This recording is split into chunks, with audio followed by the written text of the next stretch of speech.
Yun mga abelo. Anong oras na ngayon? Ayan o. Katanghalian tapat na. Ayan o.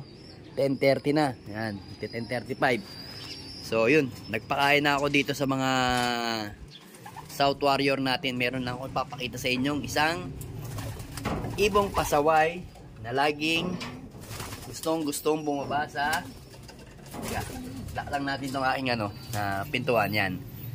Gustong laging bumaba sa fish pan. Kung hindi nyo natatanong mga kabiel, yung likod natin dito, yan, yung area natin dyan sa likod, dito tayo, yan, yung likod natin dyan, yan, panay fish pan yan, siguro isa, dalawa, maraming fish pan dyan. So ngayon may mga nylon yon, mga tansi, para hindi bumaba yung mga ibon, yung mga yung mga tagak, mga migratory bird. Ayan. So yung mga ibon na yan si pangalan to, red pepper, yung mga yan malalakas lumipad yung mga yan. Kahapon halos 2 oras. So yun, hinahayaan ko silang magrondahan lang. Ronda lang sila ng ronda. Kasi south kasi laban natin, mahaba ang labanan ng south. So kailangan matibay yung ibon natin sa liparan, hindi basta-basta bababa. Kaso nga lang, meron tayong isang matigas na ulo na ibon. Ayan o. Ayan yung mga off color natin. So ito nga palang mga off color natin ng mga to, hindi pa to na-ranging sa atin. So papakawalan na nga natin yan sa susunod na araw dito na walang tape. Yan. Diyan na sila. Sila. Oy, yan. Magwawala na sila dyan sa labas, pati dito. Bahala na silang mag-ranging dyan. Basta tayo, nagawa na natin yung part natin. Siya na, medyo pagaw ako dahil medyo inuubo-ubo tayo. Yan, kasi may yung bunso ko kasi nagkasakit. So yun mga kabel, meron akong ipapakita sa inyo dito na hindi masyadong itututok dahil pagka itinutok natin to, baka ma-violation na naman tayo ni YouTube o kaya ni Meta. So ito, ilalayo ko lang yung video. Ayan. Yan, nakita nyo? Nakita nyo yan? Ayan. Si Pilay. Ayan, yung pasaway nating dugyot na isa. Ayan ang nangyari sa kanya. Dahil sa kagustuhan niyang bumaba doon sa fish pan, nabigyan siya ng isa ng mga nylon doon. Ayan, nabagting. Laylay ang paa. Agoy, oh. Laylay, oh. Laylay ang paa. Hindi ko mapakita ng baka magalit si si YouTube o kaya si Meta eh. Ayan oh, laylay oh. Yan, pasaway eh. Gustong yan. Inasama niya to bumaba. Ito, si dugyot na isa. Ito pa, dugyot. Ayan. Ito. Ay, ito. Dito. Peter pala to. Ito yan, dugyot.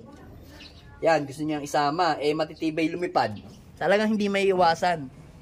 Ito, matibay din to lumipad. Ayun no, team. So yun nga, may mga ibon talaga na hindi may iwasan na pasaway dito sa loop natin. So yun nga mga kabel, ayan. So hindi ko nga mapakita na maayos yung ating ibon. Basta nabagting yan, ayan.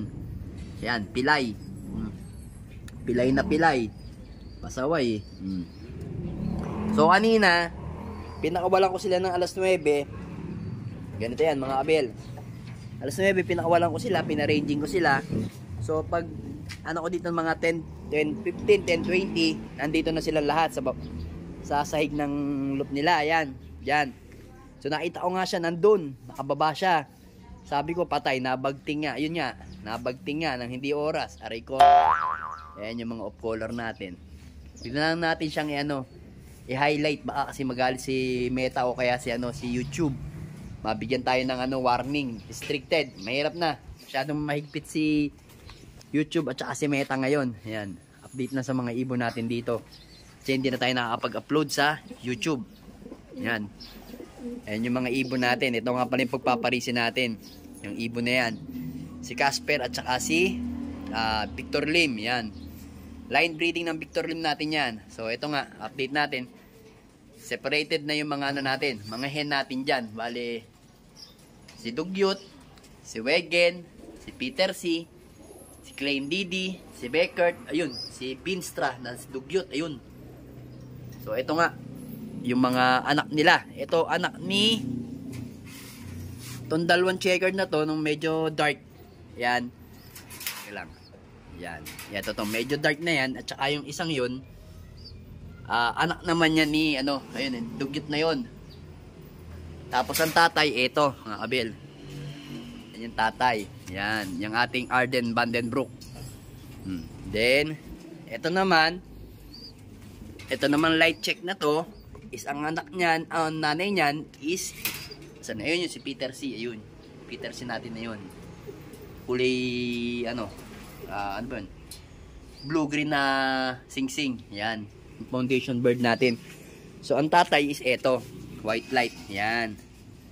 Yan yung isa sa mga ano to natin, mga kabel. Isa ito sa mga balak nating i-out. Yan. Jose Torres po yan. Then, ito naman yung ating Vandenbroek. Kondisyon na. Kaso, wala pang release ng sing-sing kaya hindi tayo makapagsalang. Ready to breed na sila. Ayan o, yung dalawang yan. Tapos ito, waiting na rin lang to kay, pinag-iisipan ko nga kay Peter Sing yun, or dito kay Miss DQ. Ayan. So nga pala mga kabel, meron na yung ID. Ito, papakita ko sa inyo. Yan mga kabel. So yun nga, may ID na si Miss DQ. So plano ko nga gawing breeder na lang siguro to para ipares siya dito. Ayan. Ito kasi Beckert yan, na may pasok na Daniak. So ito naman, Beckert din yan. Beckert na may pasok na President. Tapos, ang cross niyan is itong Peter C na to, na Spaniard. Jansen din yun. Ayan o. Kaya nasa line breeding tayo ng ating breeding. Then dito, yan nga yung interrelated natin na bloodline. Ito, galing kay Igan William. Ayun, kapaganda. Naghahali ka na yan, dalawang yan. Kaso hindi pa natin pinagsasama dahil wala pa yung release ang mga club. O, ayan. Ito kasi, naka second class ako ngayon. Nagpapahinga ko. Gusto ko pagka by December, pag naglabas na ng sing-sing yung club, na kahit anong club, magsasalang na ako, isasalang ko na sila para ready na sila. Ito naman, meron tayong sobrang sing-sing nga dito na pare. So sising-singan muna natin ng pare para masubukan natin yung anak. Dalawang ano yan, bale dalawang mapipisa na yan. So ito nga yung galing kay Igan William na Vandenbroek Arden. So yun, Arden Victor Lim. So hindi pa rin nalalayo ang bloodline. So may pasok pa rin Arden. Kaya napakaganda. Kaya ako, halos ang mapapansin nyo sa mga breed ko ngayon, na mga bago, gusto ko halos nasa line breeding ako. Ayoko ng outcross. Ang hirap kasi pagka outcross. Ang hirap manalo. Minsan talagang, kumbaga sa tutuusin, chapsuy yung bloodline eh. Mas gusto ko yung line breeding. So ito nga, si Japan na Balloon 73, pinag-iisipan ko pa kung ano yung ipapares ko dito. Kasi parang gusto ko kasi yun, pwede yung pasukan na ng Peter C. Ito to. Yan, Peter C na yan. Yan, pwede yung pasok dyan. Kasi may pasok yan na Spaniard na Jansen. So dito, ito pang out natin to, si Klein Didi. Then ito naman si Wegen, mga bata pa kasi si Wegen eh. Gusto ko si Wegen cross dito sa Vandenbroek na to. Yung dalawang yan ang pagpaparising ko, white plate na yan. Kaya abang-abang natin kung ano ang magandang ilalabas ng mga ito.